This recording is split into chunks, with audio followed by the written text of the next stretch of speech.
안녕하세요.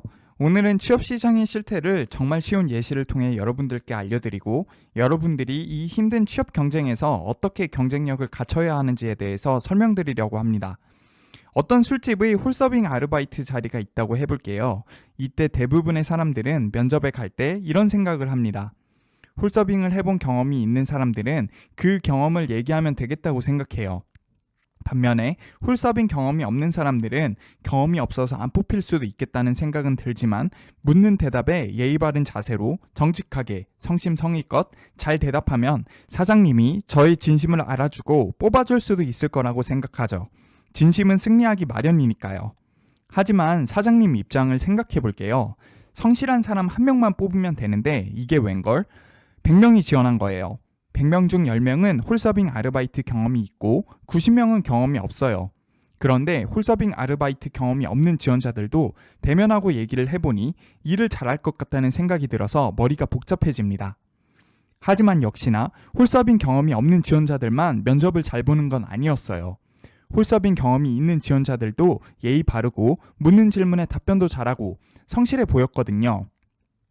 여기에서 여러분께 결국 어떤 지원자가 뽑힐 것 같냐는 질문을 하면 모두 다른 조건은 동일하니 홀서빙 경험이 있는 지원자 10명 중 1명이 뽑힐 것 같다고 대답합니다. 그리고 여러분도 입사 지원을 할 때 지원하는 직무와 관련된 경험을 어필하려는 노력을 하죠. 심지어 취업 전문가들도 동일하게 말해요. 직무 경험, 실무 경험을 강조하면서 여러분의 경험을 자소서와 면접에 잘 녹여내라고 얘기하죠. 하지만 여러분, 이건 완전히 잘못된 방법입니다. 우선 여러분이 직무 관련 경험이 있어서 90명을 따돌렸다고 해봅시다. 하지만 그래봤자 여러분들이 하는 경험은 거기서 거기잖아요. 비슷한 경험을 한 지원자들이 9명이나 더 있어서 경쟁률은 여전히 10대 1입니다. 10대 1 경쟁률은 어떻게 뚫을 건지에 대한 전략이 없습니다. 그런데 더 문제는 10대 1 경쟁률도 사실은 잘못된 숫자라는 거예요. 홀서빙 아르바이트 경험이 없는 90명 중에 제 채널의 구독자가 1명 있었던 거예요.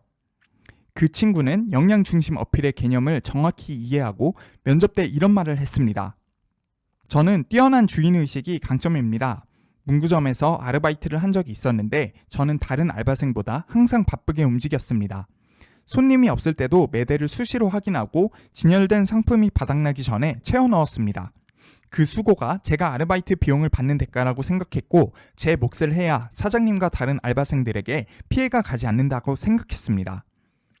사장님은 홀서빙 경험이 있는 10명의 친구들보다 이 친구를 뽑고 싶다는 생각이 들 수밖에 없었습니다. 경험이 있는 10명의 친구들도 잘할 것 같다는 생각은 들었어요. 10명 모두 이런저런 본인만의 에피소드들을 가지고 있었거든요. 특히 그중 1명은 손님이 많았던 할로윈 때를 언급하면서 힘들었지만 팀원들과 적극적으로 소통해서 성공적인 매출을 올렸다는 얘기를 해서 좋은 느낌이 있었어요. 하지만 문구점 아르바이트를 한 친구만큼의 큰 임팩트는 없었습니다. 어떻게 보면 팀원들하고 소통하면서 힘든 일을 이겨냈다는 말은 너무나도 당연한 거였어요. 소통 안 하고 제멋대로 행동한다면 그게 이상한 걸 테니까요. 그리고 과거에 팀원들하고 소통은 잘했는데 자기한테 맡겨진 일 그 이상은 안 하려고 했던 알바생도 떠올리면서 그 친구와 비슷하면 어쩌나 하는 생각도 들었습니다. 반면 문구점 아르바이트를 하면서 사장님과 다른 알바생들에게 피해가 안 가도록 하기 위해 본인이 더 많이 움직였다는 지원자는 그런 걱정이 안 들었어요. 항상 자기 몫을 잘 해낼 것 같다는 생각이 들었죠. 물론 홀서빙을 안 해봤다지만 그야 가르쳐주면 되는 거니까 이 친구를 뽑기로 결정했습니다. 여러분도 사장님의 결정이 쉽게 이해되실 거라고 생각합니다. 본인의 주인의식을 강조한 지원자의 면접 멘트가 워낙 매력적이니까요. 그러니까 지원자로서의 매력 어필에 중요한 것은 경험이 아닙니다. 뽑힌 지원자는 술집에서 일한 경험도 없고 식당에서 일해본 경험도 없어요. 하지만 본인이 가진 생각과 태도를 문구점 아르바이트 경험을 근거로 삼아서 논리적으로 어필했습니다. 그러니까 여러분, 이제부터라도 주변 사람들 말만 믿고 자소서와 면접에 쓸 그럴듯한 에피소드를 생각하지 마시고요. 제가 알려준 대로만 하면 100명 중 1명에 쉽게 들어갈 수 있으니 제가 올린 다른 영상들을 보면서 자소서와 면접을 준비해 보시기 바랍니다. 그럼 안녕.